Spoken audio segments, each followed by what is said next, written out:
为了维持健康，许多人都有固定运动的习惯，不仅能维持良好的体态，也能让自己更有自信。但也有人纳闷，明明体重减轻了，怎么肚子的肉还是没有消呢？要有好身材，除了运动之外，怎么吃也是关键。针对运动后的营养补充，许多人都知道要补充蛋白质。但是补充牛奶好还是豆浆好？来看看营养师怎么说。运动后喝牛奶或者是喝豆浆，对蛋白质的吸收利用率来说是没有差异的，那就看个人的喜好。有些人对于豆浆的味道比较敏感，比较不喜欢，那就可以喝牛奶。那有些人喝牛奶想要跑厕所，那就可以选择喝豆浆。所以呢，除了摄取蛋白质之外，建议还要补充碳水化合物，那都可以促进代谢还有利用。那因为牛奶里面还有非常丰富的优质蛋白、钙质还有碳水化合物，对于运动后的营养补充都是有助益的。有人说运动后可以喝巧克力牛奶，原因是什么呢？巧克力牛奶当中含有糖类，也就是碳水化合物。那牛奶里面也含有酪蛋白、乳清蛋白，还有亮氨酸。所以在运动后喝一杯甜的奶制品呢，有助于蛋白质的合成，还有肌肉的代谢。所以针对平常有在运动还有健身的民众呢，在运动后喝一杯巧克力牛奶这样子的调味乳是没有问题的。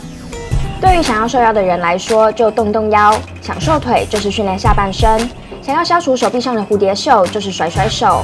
但男生与女生的运动方法其实大不相同。要能正确的减脂增肌，除了运动外，运动后30分钟营养的摄取，也能让运动更有效率。请问教练，运动后通常会补充哪些营养？一般我们训练学员都会比较推荐饮食搭配运动的方式。那20%的运动加上80%的营养补充，也比较有机会创造出身材黄金比例的条件。但是如果是一般民众，他们对于肌力方面的训练强度没有那么大的话，运动后的蛋白质摄取其实也是少不了的。那有一些人可能会认为碳水化合物会直接造成脂肪或是体重上面的负担，但其实运动完后补充糖类以及蛋白质，也是很多人会选择的营养补充来源。平常运动完都喜欢喝牛奶吗？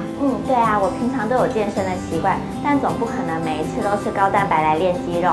以前运动都会觉得希望可以赶快达到效果，但后来发现好像不是这样因为在饮食上还是要做好搭配。像有的人他可能觉得要尽可能低糖，可是我的营养师跟教练他们都有说过，像是可可调味乳又或者是巧克力口味的牛奶，这种有糖类跟蛋白质的成分，对运动的女生都很有帮助。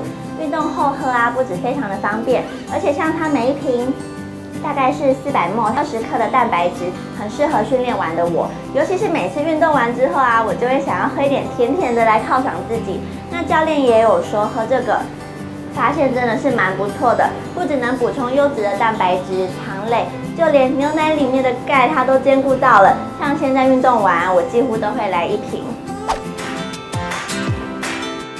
男生与女生的运动训练方法其实大不相同。许多男生为了追求大肌肉，会透过重量训练、辅以蛋白质为主的食物来维持体态。但女生的健身是要维持美丽的肌肉线条，因此正确的减脂增肌以及营养补充就相当重要。那么今天你喝对了吗？